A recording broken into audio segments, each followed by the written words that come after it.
Olá, sejam bem-vindos a mais uma coluna pitada de cidadania. E hoje a gente vai conversar sobre o dia 21 de setembro de todo ano, onde se comemora o Dia Nacional de Luta da Pessoa com Deficiência aqui no nosso país. Institucionalizado desde 2005, mas na prática vem ocorrendo desde 1982. A ideia é trazer para a população as boas práticas em acessibilidade, o que houve de avanço nos direitos das pessoas com deficiência e, por que não, denunciar as más práticas e a inacessibilidade por conta do poder público. Um dos maiores avanços que a gente teve com relação ao direito da pessoa com deficiência está na Lei Brasileira de Inclusão, que foi instituída em 2015, está plenamente em vigor. E eu vou trazer para vocês dois artigos dessa lei que são de suma importância e vocês vão descobrir exatamente por quê. Esse artigo 61, por exemplo, ele diz que a formulação, a implementação e a manutenção das ações de acessibilidade atenderão às seguintes premissas básicas. Inciso 1. Eleição de prioridades, elaboração de cronograma e reserva de recursos para a implementação das ações e, inciso 2, planejamento contínuo e articulado entre os setores envolvidos. Trocando em miúdos, o inciso 1 quer dizer que, além de eleger prioridades, o poder público tem que reservar recursos para promoção de ações em prol da acessibilidade das pessoas com deficiência. E o inciso 2, o planejamento contínuo e articulado entre os setores envolvidos, quer dizer que a sociedade tem que ser ouvida. Simples assim.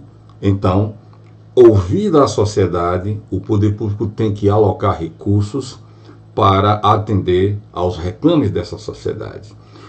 O que tem de mais importante, também importante nesse artigo, é que, para alocar recursos e atender a esses reclames, o poder público tem que capacitar servidores, tem que manter servidores no quadro técnico permanente do município, para que essa prática, que tem que ser uma política de Estado, não seja interrompida a cada ano. Isso é algo que a gente vê dificilmente acontecer quando a gente está aí observando que cada dia que passa a quantidade de servidores contratados supera aos servidores concursados. O outro artigo interessante é esse artigo aqui, número 103. Observem, o artigo 11 da Lei 8429, de 2 de junho de 1982, passa a vigorar acrescido do seguinte inciso 9. Deixar de cumprir a exigência de requisitos de acessibilidade previsto na legislação. Essa Lei 8429 é simplesmente a Lei de Improbidade Administrativa.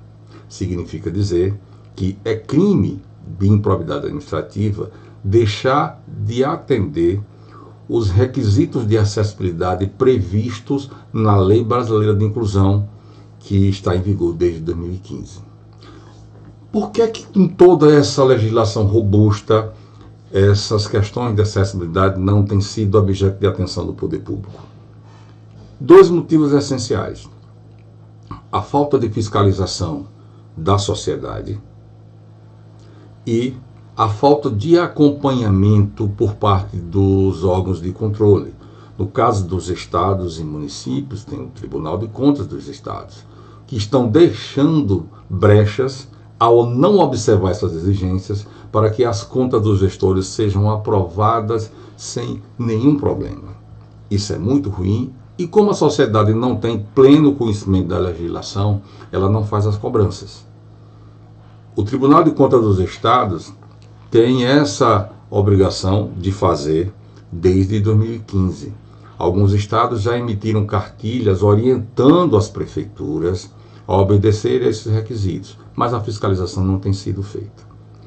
Na próxima coluna nós vamos abordar mais algum artigo dessa lei e alguns desdobramentos dessas boas práticas ou não boas práticas em todo o país, e a gente vai conversar muito sobre isso ainda, e a gente se vê na próxima coluna.